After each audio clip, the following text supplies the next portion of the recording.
নির্বাচন নিয়ে জামায়াতের অনীহা রয়েছে, তাই আলোচনা বাদ দিয়ে আন্দোলনে মাঠে নামছে দলটি। এমন মন্তব্য করেছেন বিএনপির স্থায়ী কমিটির সদস্য আমির খসরু।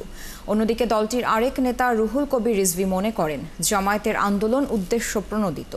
বুধবার আলাদা দুটি অনুষ্ঠানে এমন মন্তব্য করেন তারা। আরো জানাচ্ছেন মাহিলা ইসলাম। আমি এগুলো বলতে চাচ্ছি না। সমসাময়িক বিষয় নিয়ে সাংবাদিকদের সাথে মতবিনিময় করেন বিএনপির স্থায়ী কমিটির সদস্য আমির খসরু মাহমুদ চৌধুরী। ইসলামী দলগুলোর আন্দোলন নিয়ে সাংবাদিকরা তার মূল্যায়ন জানতে চান। আমির খসরু মনে করেন এই আন্দোলন নিয়ে বিএনপি কোনো চাপ বোধ করছে না। আমাদের দাবি তো সব জায়গায় ঐক্যমত হয় না, এটা কিন্তু আমরা মেনে নিচ্ছি। এই কারণে আমরা জানি তো ঐক্যমত হবে না, আর যেটা ঐক্যমত হবে না আমরা জনগণের কাছে নিয়ে যাব ম্যান্ডেটের জন্য।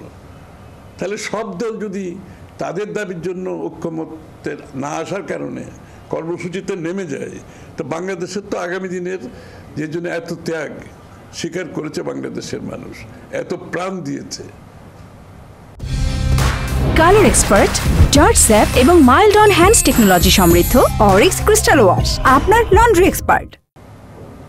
তাহলে তো আমরা কি এটার প্রতি অসম্মান দেখাই? তিনি আরো বলেন, দেশকে নতুন করে অস্থিতিশীল করা হচ্ছে কিনা সেটাও একটা প্রশ্ন।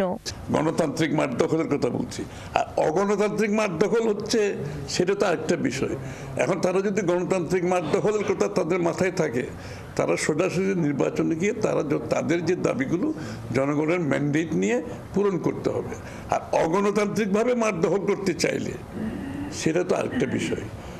বাংলাদেশের জনগণ এখন শান্তি চায়, বাংলাদেশের জনগণ স্টেবিলিটি চায়, বাংলাদেশের জনগণ এখন রাষ্ট্র গড়তে চায়, বাংলাদেশের মানুষের অধিকারগুলো প্রতিষ্ঠা করতে চায়, তার অর্থনৈতিক অধিকারগুলো ফিরে পেতে চায়, তার সামাজিকভাবে যে ভয়ভীতির পরিবেশ ছিল সেখান থেকে মুক্ত হয়ে একটা স্টেবল বাংলাদেশ চায়।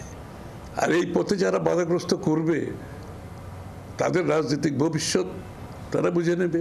এদিকে নয়াপল্টনে কেন্দ্রীয় কার্যালয়ে সংবাদ সম্মেলন করেন বিএনপির জ্যেষ্ঠ যুগ্ম মহাসচিব রুহুল কবির রিজভী। বলেন, পিআর পদ্ধতি নিয়ে আন্দোলন রাজনৈতিকভাবে উদ্দেশ্য প্রণোদিত। পিআর আনুপাতিক নির্বাচনের ব্যবস্থা দিতে হবে, এই ধরনের পদ্ধতি প্রতিষ্ঠা করতে হবে, তাহলে নির্বাচনে যাওয়া যাবে না। এটা আমার মনে হয় একেবারেই সুদূর প্রসারী চক্রান্তের একটা ম্যানিফেস্টেশন বলে আমার মনে হয়। রিজভীর মতে নির্বাচন প্রতিহত করার চেষ্টা জনগণ ঠেকিয়ে দেবে। এটাকে প্রতিহত করবেন, হতে দেবেন না বা যাবেন না, তাহলে আমার তো মনে হয় এতদিন ধরে মানুষের যে প্রত্যাশা, সেই প্রত্যাশার প্রতি মুনাফিকি করা। মাহিলা ইসলাম, ৭১, ঢাকা। নির্বাচনের ব্যবস্থা